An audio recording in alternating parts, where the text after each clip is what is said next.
رب العالمین والعاقبۃ للمتقین والصلاۃ والسلام علی رسول الکریم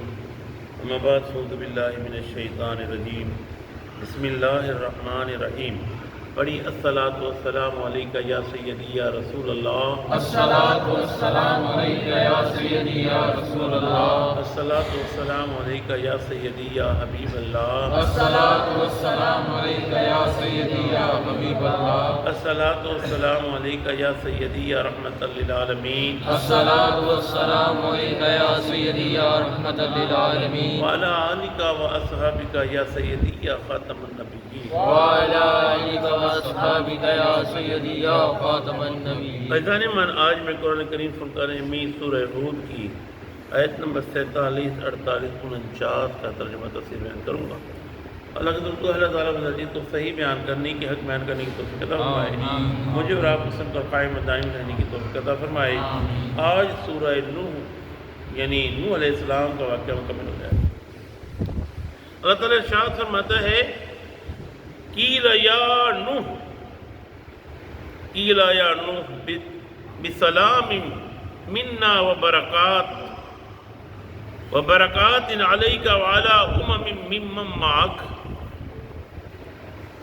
ارشاد فرمایا اے نوح اتریے، اہبط من اتریے، بسلام امن اور سلامتی کے ساتھ، منا ہماری طرف سے، وبرکات برکتوں کے ساتھ، علیکہ آپ پر، وعلی ان قوموں پر، ممن معک جو آپ کے ہمراہ ہے، ان پر سلام بھیج رہا۔ یہ وہ آیت ہے کہ جب طوفان نوح ٹھہر گیا، کشتی چوٹی پہاڑ پر رک گئی، تو رب نے فرمایا اے نوح اتریے کشتی سے امن اور سلامتی کے ساتھ، آپ پر بھی سلام ہو، جو آپ کے ساتھ، جو آپ کی قوم بھی، ان پر بھی سلام ہو۔ وَأُمَمٌ سَنُمَتِّعُهُمْ، اور کچھ قومیں ہم لطف اندوز کریں گے انہیں، ثُمَّ يَمَسُّهُمْ مِنَّا عَذَابٌ عَلِيمٌ، اور کچھ وہ ہوں گے جنہیں عذاب ملے گا دردناک۔ یہاں یہ فرمایا جا رہا ہے چند اشخاص تھے، بعض میتین تھے، ان میں سے جو نسل ہے ہم انہی میں سے ہیں، کہ کچھ ایسے ہوں گے جو مومن ہوں گے، وہ لطف اندوز ہوں گے، اور جو کافر ہوں گے ان کو عذاب دیا جائے گا، ان کو عذاب دیا جائے گا۔ تلک من انباء الغیب، یہ ہے غیب کی خبروں،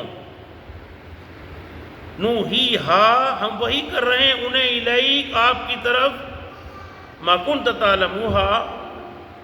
انت ولا قومک من قبل ھذا،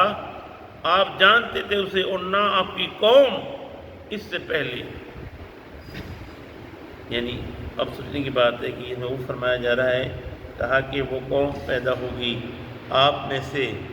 جو متقی پرہیزگار ہوں گے، وہ ہوں گے، اور اسی میں سارے ہوگا سارے حساب کتاب۔ پھر فصبر، آپ صبر کریں، ان عاقبۃ للمتقین، پرہیزگاروں کو جو انجام ہوگا وہ اچھا ہوگا، جو متقی لوگ ہوں گے، جو پرہیزگار ہوں گے،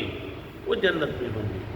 ان کا ایک اپنا مقام اور ایک درجہ ہوگا، کل قیامت کا دن بھی ہوگا تو وہ رسوا نہیں ہوں گے، اللہ ان پر پردہ ڈالے گا